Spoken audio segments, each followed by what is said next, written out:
there's a couple more faults than we initially thought. Right guys, so as you can see, I am not in the Volvo, I'm currently in the E36. I'm parked outside of Midas. It might be a bit bright outside, so I'm not sure you'll see it. So right next to this Midas is a Roadworthy test center. But before coming to do the Roadworthy test, I decided to have a quick look around the car, and I noticed that this bad boy was out, one of our park lights. So I've just come to Midas quickly to replace this. I'm not 100% sure that it's roadworthy relevant, but I didn't want to take any chances. So I'm going to go and grab one of these, pop it in the parking lot here quickly, and then cross fingers that this passes COR.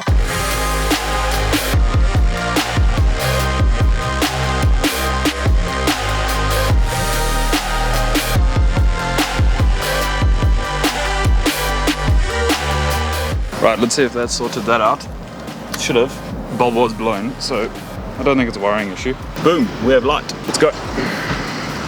Right, let's hear that sweet, sweet straight 6. It really does start first time every time. And for a 30-year-old car, I think that's quite impressive. Electric windows work. It's beautiful.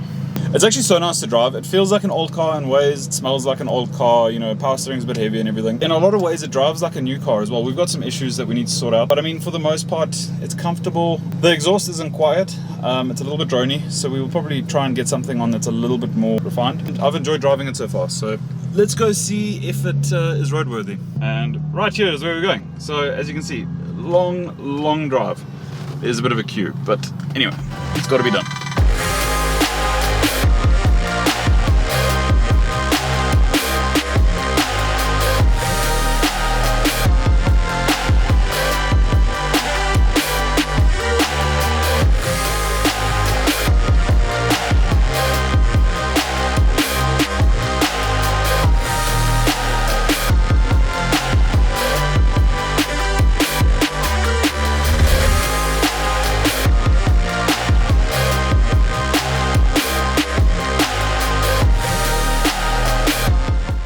Alright everyone, as you can hear, we are back in the car and finished at the testing station now. But bad news, it didn't pass. It's nothing major. We've just got a couple things that we need to sort out. If we can sort them out in the next 2 weeks, we don't have to pay to do it again. It'll be done for free. But if we don't get them sorted out in 2 weeks, then we will basically have to pay again. So it's small things. The airbag light is on, and as far as I'm aware, it just needs to be cleared using a diagnostics tool. Secondly is the driver's side rear window. It is a little bit faulty, so they said that can be a bit of a safety risk, so we need to sort that out. And the last thing was the passenger side rear tire is below the wear indicator on the inside shoulder, so I didn't pick that up initially, so yeah, that's kind of on me. But anyway, those are all small little things. If we can get those done, everything else ticks the boxes. Brakes, lights, suspension, everything, he says, looks better than most cars that are about 10 years younger, so that's all good. But we do need to sort out those little issues so we can get the roadworthy done.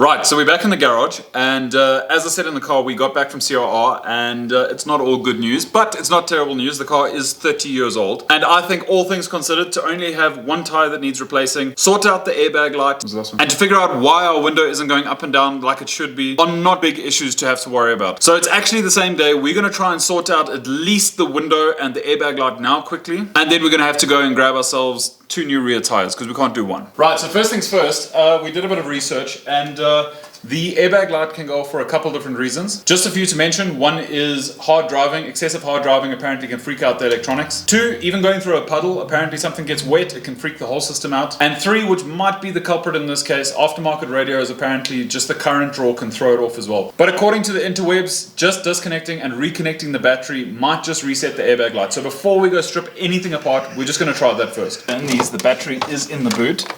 So it is right there. We've got some beautiful LEDs helps out here. So we're just going to take the negative terminal off. Don't take the positive terminal off, because if that grounds against the body of the car, you've got probably a fire. Right, so while we've got the battery disconnected, we're just going to leave it for a little bit, let all the capacitors and everything drain. I want to try and get this door card off, just so we can see what exactly is broken, because this window, I can actually probably demonstrate.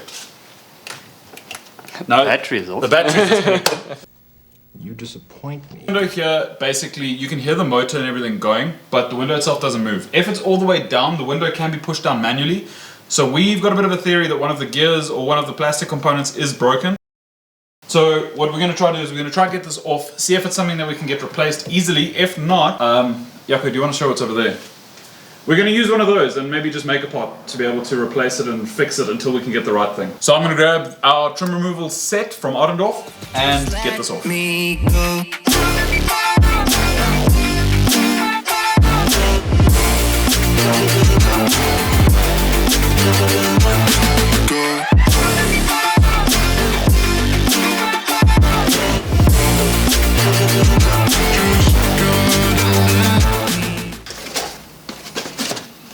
Right, now I can get a little bit of a better look as to what is going on here. Right guys, so we've got the door card off. That was pretty straightforward. We wanted to do a quick visual inspection to see if we could see anything visibly broken, but we can't. So first what we want to do is we want to just power it back on, try and operate the window and just try and see if we can hear or see exactly where the problem might be. If we can't see the problem right off the bat, then we'll strip this further. Fingers crossed. Okay, right, so we've got the arm here, but there's nothing connected to it. That should be connected up to the window. So we're gonna have to figure out what exactly is broken with this and then fix that. But at least the motor itself works, so it's a positive. Dude, if this fixes this, that has been the easiest fix. Already. If this works, that was so easy. I don't know why it wasn't done earlier. Hang on. Okay. Right guys, so we did some further troubleshooting and I decided to pull the passenger side one off just to compare the two. Sorry, I'm hitting the mic against the garage door here. I pulled this side off just to be able to compare the two and we did find something. So this bar here is dead straight this side, whereas on this side, not so much. So you can see right there that it's kind of like bent over here, and this is what keeps hitting over here, and also then the ball joint itself sits at an angle, so it just pops out of the actual glass as well. So what we're going to do is we've just put another piece of glass at the back here. We're actually going to try and heat this up and bend it straight again. We don't want to just bend it cold because it might actually pull out from the motor. So we're going to try and heat it up so it softens a little bit and then just try and bend it straight. Right, so in today's episode of Bad Ideas, we've got the arm here, we've got a welding glove at the back, we've got a welding glove at the front here. Andrew's going to be wearing some welding gloves so that we can try and bend this oak straight. Yeah, we're going to see. Now this is where I should be putting in something saying like, we train professionals, don't try this at home, but we're not, we're just idiots. We got a fire extinguisher. Not red. No, it is aluminium, so it'll go quick, I think. Okay, let's try and see how it is.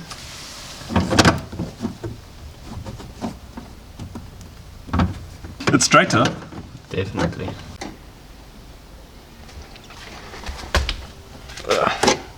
Okay, I think that's in. Right, that's looking a lot straighter.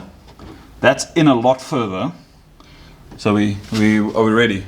Are we ready? Hold thumbs, hold thumbs. Hold thumbs, cross fingers, cross fingers. legs. Be good. Okay, that's a good start. Now this is where it really gets interesting because it was popping out on the way down. So here we go. Yay! Working windows, magic. I will call that. That is functional. Great success. Woo! First repair done. How's the drone in the back, Andrew? I'll tell you in a little bit. Right guys, so we managed to get the window sorted. Sorry, the drone's probably going to be quite bad. But now we are going to go try and get the airbag light sorted. We don't think it's the actual airbag, we think it is just a fault. So we're going to try and go get that sorted out. But Andrew, if you show them that window, we can show them that it is now firmly working. Magic. I didn't even need to push a button, it just went off automatically. Technology, my friend. Technology.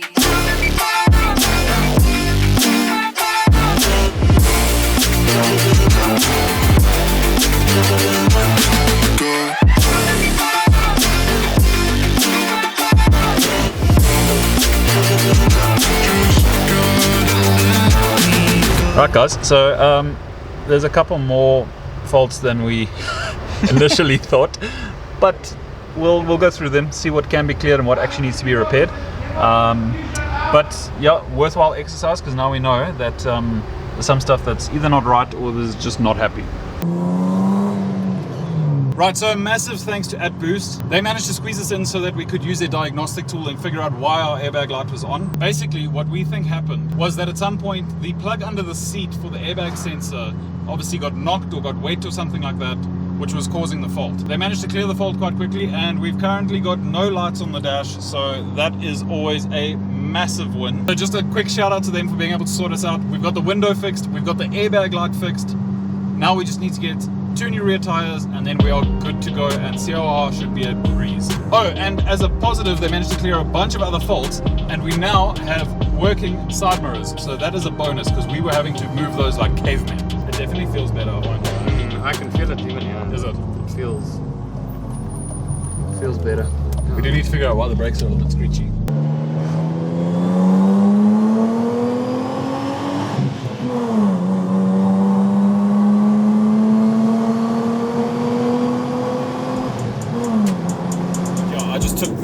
Tires to get replaced. So we've got 2 new tires for the rear. The fronts were still fine. Obviously it was only 1 tire that was an issue, but you really shouldn't mismatch tires side to side. It can create a very unstable car, especially in the wet.